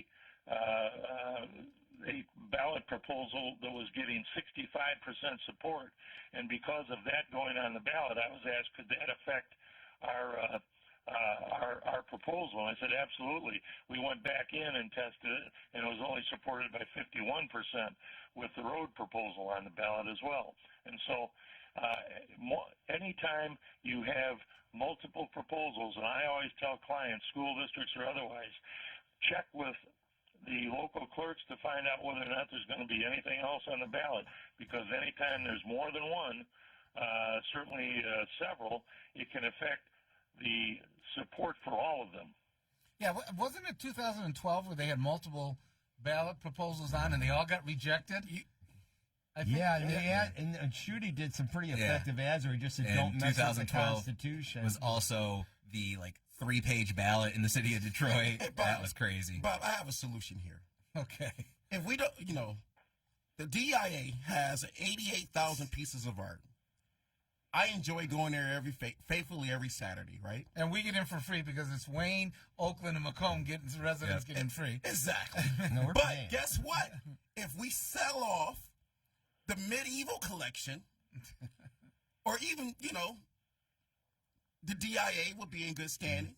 Citizens of Detroit will be in good standing. Well, I don't want to see the medieval stuff when I go in there. One of the things, though, is Detroit is good or depending on how you interpret what's going on per se, but Detroit is coming back, and part of attracting young people into Detroit are the cultural amenities that people look at, and they say, well, not that you're going to be a New York or even a Chicago, perhaps, but you're going to have a certain level that's going to be necessary to achieve. Believe it or not, as bad as all the teams that we have right now in Detroit, having 4 major professional teams is a draw to people coming into the area that they look at. You know, it's a draw, it's an attraction, but look at the attendance. Whenever I go there, I don't see no more than 12 people. Just sell one Picasso. We can just sell a Picasso. One. And this is one thing, you know, to build on Willie's point. You know, we talk about selling the art, so I think a lot of people interpret that as, well, some rich person like Bill Gates is going to buy the Rembrandt, they're going to take it and stick it in their home, and nobody's going to see it. That's not really true. You see rich people, when they buy art, they actually loan it out and have it tour. There's a TV show where they talked about how art is like a mid-level rock band. They only make money when they tour. So if we were to sell art, it doesn't mean that we wouldn't see it. If the DIA were to sell art, it doesn't mean that it would just go away and be gone. Oftentimes what would happen is the art would be sold to private collectors, and then they would just simply take a little bit of the admission fee. You might be able to make a covenant or a contract with them that if they actually sell it, they got to show it so many exactly days right. a year in the Detroit Institute of Arts or something like that. There's agreements in the other direction, and this one it comes in. It's not always as simple as you can just sell art. A lot of times what's in the possession of museums has strings attached, that it was donated under certain conditions or that it was loaned under certain conditions. And that's also true for stuff that's loaned or donated. But also we saw that the entire collection transferred ownership under the bankruptcy from the city to the private foundation. So that might have also changed up all those previous covenants. So Bob and Tom and Scotty and Bernie Porn, I did support the first millage. If a similar millage comes around again, would I be likely to support it or encourage my constituents to support this new millage? With the amount of advertising you're seeing, they're certainly driving you in that direction. Well, this is another thing too, and Willie, tell me what y'all think, and Detroit, tell me what y'all think on this. What if the millage was twofold? What if it was X amount goes to the DIA, X amount goes to help offset the cuts that retirees took in the bankruptcy? I would supporting our retirees. You know what? Our retirees, they sacrifice a lot here in the city of Detroit. Not only that, they was made certain promises when they first came onto the job. 20, 25, 30 years later, they lose everything, the bankruptcy, because we bring in this emergency manager. It is straight up preposterous. We got to make our retirees whole again. Tom, you are absolutely right. Bob, you right on the money. I agree with the retirees. Okay. Bernie Porn, we want to hear what you think. Bernie, let me ask you this one, Bernie. By the way, before you ask, I just want to mention that we have tested using taxes for dealing with retiree and other issues, and there has always been very strong support for it. There you go. There you go. All right, let's get the ballot initiative going. We're toasting to that right now. Bernie, let me ask you. I mean, you're a veteran. I know you were in the helped in the legislature or worked in the legislature and things like that. Just under 20 years. What if you had to give recommendations for the new year for the governor? What would you recommend to her that she should do this year to really get things on track for not only her reelection, but that will help really fulfill some of the promises that she made during her first campaign? I would try to come up with a plan that is bipartisan, and I would even threaten to use, should they not be willing to go along with, some moderate increases in business taxes, the Republicans, if they're unwilling to do that, threaten to go to the ballot with a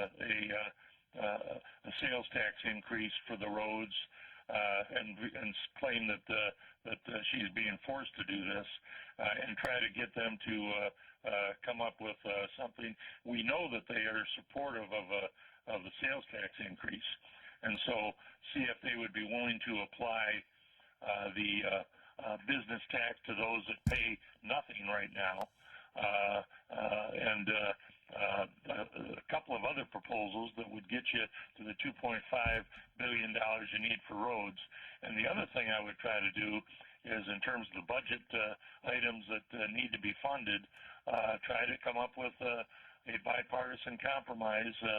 And on the other side, I would try to, in terms of her participation in the 2020 elections for the state house races, try to use messaging that talks about we need to get control of the House so that the Whitmer agenda can be approved.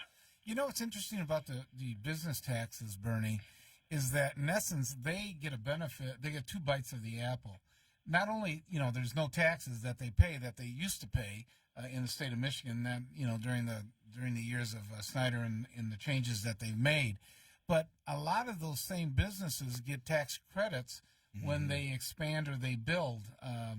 We see that. I know it's controversial in Detroit and things like that, but it's interesting that not only you're not paying any taxes, at this point you're getting tax credits as well from the state of Michigan. So you're, in essence, you're benefiting on both sides. So paying a little bit of taxes as an increase to the business community wouldn't seem like such a burden, but, there's always great opposition to it. And hey, when you're getting such a sweet deal, you don't want to see that deal evaporate. Well, the businesses used to contribute about a third to of the revenue to the state budget. Now it's about 5 or 6%. Yeah. And that is just wrong. I mean, there's no reason why business cannot contribute more. I'm totally with you on that, though. That also does take into account things like increased federal Medicaid funding after Obamacare. So that's why our budget has increased because of that. So it's not. So it has shrunk, definitely. It's shrunk a lot, but it hasn't shrunk down to only to 5%, right? Because you have to take into account the additional federal fundings that have coming in. And local governments are getting much less than they have in the past. Yeah, that's primarily from the business tax cuts. A promise that they break every year, every budget cycle that we're supposed to have. I mean, Detroit never would have gone through bankruptcy if they would have got the appropriate amount of revenue sharing they're supposed to be. Dave Bing was right about that. There was about $200 million that they were supposed to have gotten, and they've never gotten, and the legislature backdated to 99. Yeah, they said we're not going to follow that. And so that's one of the reasons why local governments and school districts have to go to the ballot box to try and get more revenue, and that's how ISDs go for the enhancement millage. Those are the intermediate school districts. Yeah, that's part of it. Yeah, and Wayne County went for, I think, 2 mills. Yeah, and they're looking at renewing that early. Talking about 1.9. I'm sorry, who is? I said Macomb ISD. I think they have been discussing potential enhancement millage of like 1.9. And they're going to have a millage for a new jail on the ballot, I believe, as well. Yeah. Yeah, I believe so, yes. Well, another thing, too, talking about these millages, going to a slightly different area. I know we're talking a lot about roads, but let's talk about transportation funding. So there's this new plan that's being put out there to enable local communities to raise millages to fund regional transit outside of the RTA, the traditional RTA legislation. And part of Hackle's argument to that is that we're already paying, if I'm a community, I don't know if Sterling Heights, for example, is in or not, but I'm already paying for bus services through SMART. If you lay this another layer on, I'm paying 2 millages for a bus service, which logically it seems, and I know because of the legacy costs it's hard, is to merge these units for if you're going to have buses, on all the layers, merge it into one and get a system going. I'll tell you what, John, you're calling. You're on with the panel here, including Bernie Porn. Oh, yes. I just want to talk about the D.R.A. millage. If you remember, the D.R.A. millage was put on a ballot 1 year before Detroit went into bankruptcy. And that's the reason why when the voters approved the millage, that's the reason why you could not sell the art of the D.R.A. to honor the pensions of the pensioners of the Detroit people.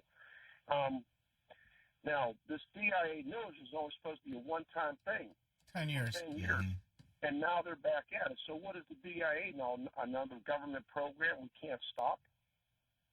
Well, there's a lot of people upset that they did make the commitment during the grand bargain that they were not going to, ask for a renewal, that they just needed this one time and they were going to be able to attract donors to keep it afloat. And we're seeing that, and it's good times now. That's the scary part.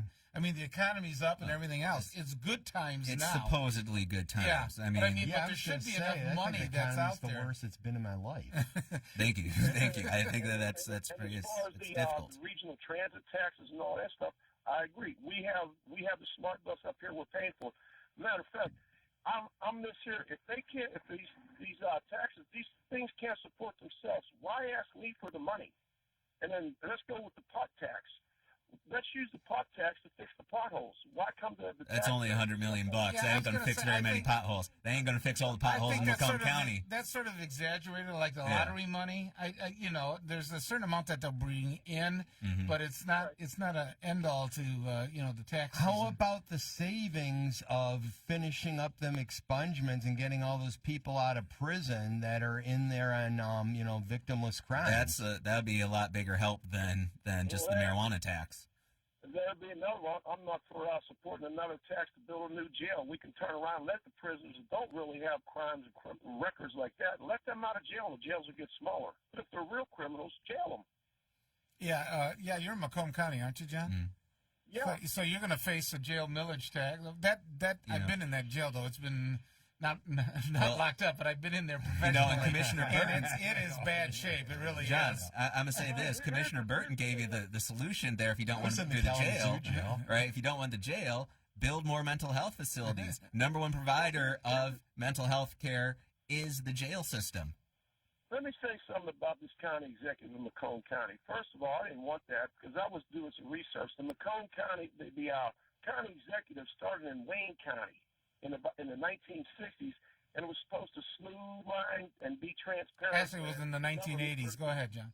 Okay, but they were supposed to be smooth and transparent with the people. Okay, you got that county executive. I mean, I see nothing transparent up here with county executive D.R.A.C.O. I see more spending, and I don't see any transparency. He's growing his government bigger and building his political power and clout. That's all I see. Okay. All right, John. Well, go ahead. One last thought. Okay. We got a number of callers here. We appreciate it. Thanks for calling in. Next, we have Mr. Willie Davis. That's William Davis that's calling in. Please, Commissioner, if I got that right. Oh, yeah. Yeah. Hi. How you doing, Commissioner? Good morning. I just thought I would call in to agree with the fact that we have a number of issues I think that this governor and these people in Lansing need to be addressing. Principally, what one of the earlier callers indicate, all these people that's in jail for marijuana, they should be expunged, and all the people that got marijuana convictions, that should be expunged from their records. Also, this government could be more proactive as it relates to helping, especially like the City of Detroit retirees. Thousands of City of Detroit retirees was robbed at the assistance and pressure from the governor. And we need to be made whole, and the state helped to engineer a takeover of the City of Detroit to steal assets. You don't go into a bankruptcy to get rid of valuable assets. That only happens in black communities in this state. So we need to make sure that we have more racial equity in this state. And it's like we have a lot of people that's in jail waiting for a trial just because they're poor. We need to go to a cashless bail system. We need to make sure we have people. Yeah, Detroit's behind on that, by the way. There are a lot of jurisdictions that have cashless bond systems, and we haven't got to that point. But some of them, there's whole states like California and places like that have a cashless bond system. And because you're only in jail waiting trial because you can't afford to get out, basically, versus if you have resources, you get out and you're walking around. And something, too, that the commissioner mentioned, he said about these folks who are in jail for nonviolent drug crimes, especially marijuana. In Illinois, they just legalized marijuana. Recreational marijuana. Yeah, it just went into effect. Exactly. What happened that day is that the governor, J.B. Pritzker, he commutated the sentence of 11,000, not 11,000 people who were in jail for these marijuana crimes. So the power exists, and like Commissioner was saying, the governor has the power to do this. So the governor needs to be more proactive. And that would be a major savings of the state. Yeah. The correction cost is one of the highest costs. Yeah, I think it's still the biggest budget in the state of Michigan. It's the biggest Department of part. Corrections. It's the biggest part of the general fund budget. Yeah. Over $2 billion a year. Thanks, Commissioner. Thanks for calling in. We appreciate it. By the way, this is Bernie. I just wanted to interject that we tested, I can't remember who we did it for, but we tested proposed legislation to expunge the record of those who have been arrested and jailed for marijuana possession charges, and there was overwhelming support for doing that. Well, we're going to have, in fact, a session, I'm doing this by memory here, Willie, January 31st, I'm going to be one of the attorneys on the panel. Yes. To help with the expungement. It's going to be U of M Dearborn from 4 to 6. I believe it's January 31st. And I want everybody to know, all of our listeners, when we reached out, Bob Ficano was the first person to say, "Hey, I want to do whatever I can to help the Black and brown community and people of color, and I'm signing up for the expungement fair to help get people."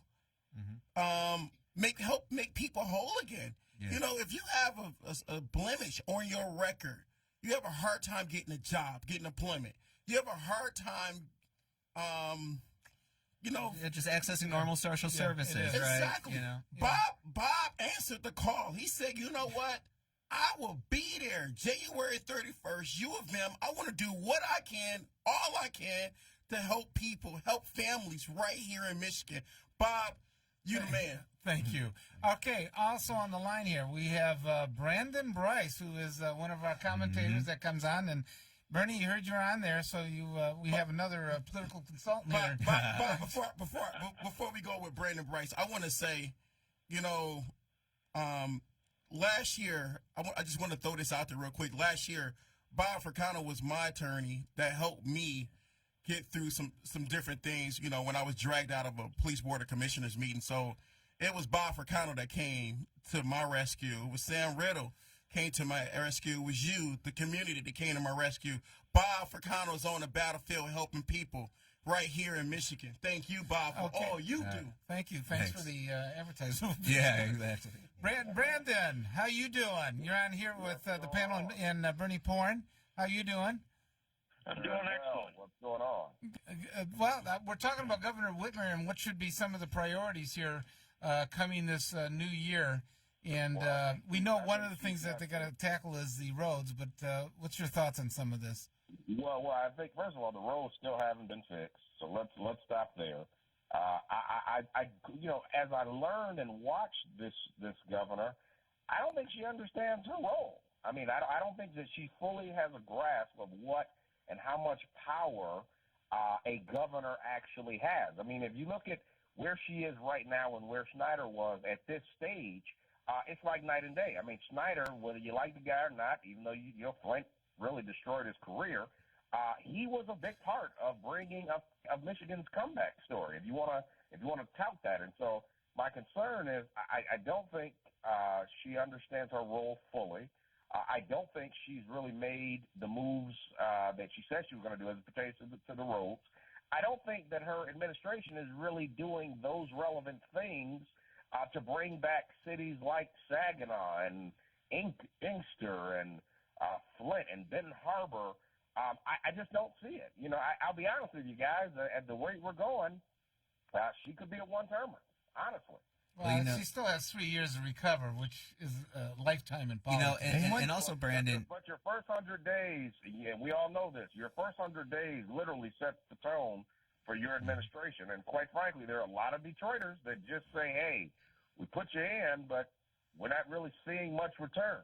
One thing I was going to point out is when we were talking earlier about things that are popular, as far as, for instance, having releasing a lot of these people out of the prisons, and perhaps some other cuts that are doable by the governor. Why not why couldn't she at least do that much and then come back and go, look, I've done everything I can. I still need this tax increase.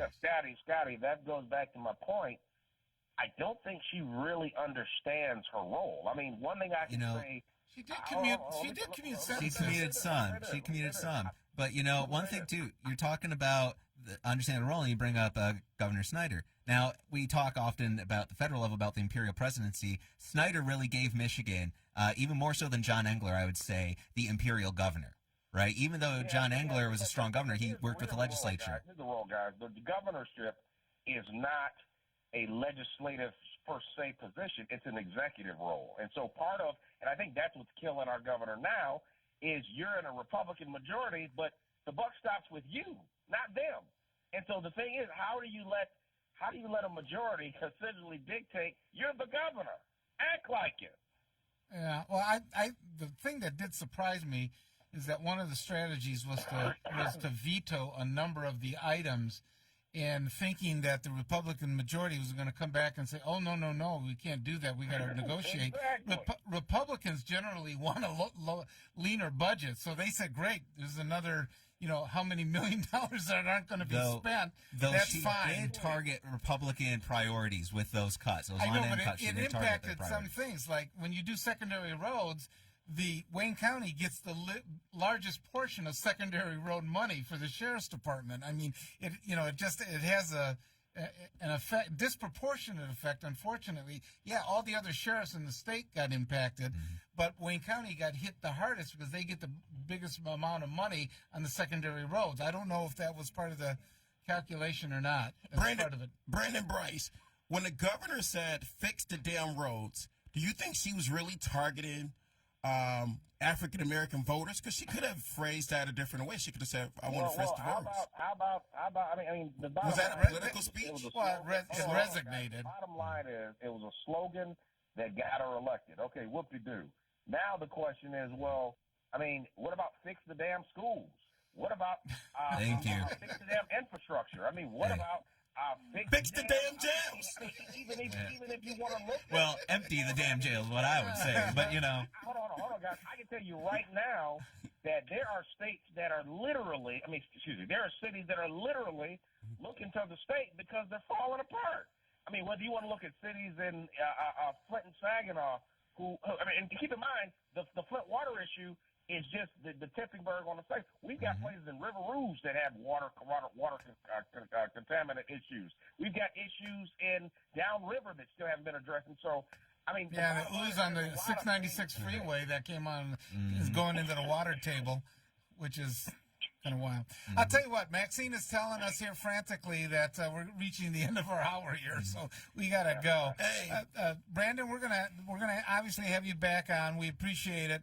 And Bernie, I want to thank you so much for getting up on a Sunday morning to do this. I know you're going to have polling at the end of January. We'd love to have you come back on and what you find in consideration of that. I want to thank the panel that's here today. I want to thank Scotty, Tom, and Willie. And we're going to have one last caller, if we can do it, for 10 seconds. Reggie, you're on. What do you have to say?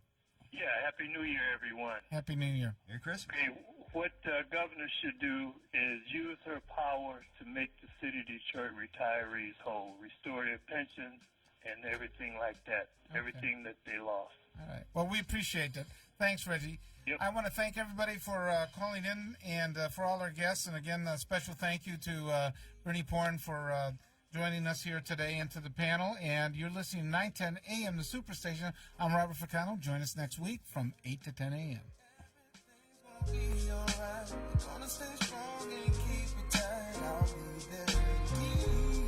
Yes, let me talk to you. See, when it feels like the sun ain't shining bright enough. Are you getting the most out of your Medicare plan? Are you sure? Many people with Medicare are eligible for plans that include extra benefits in addition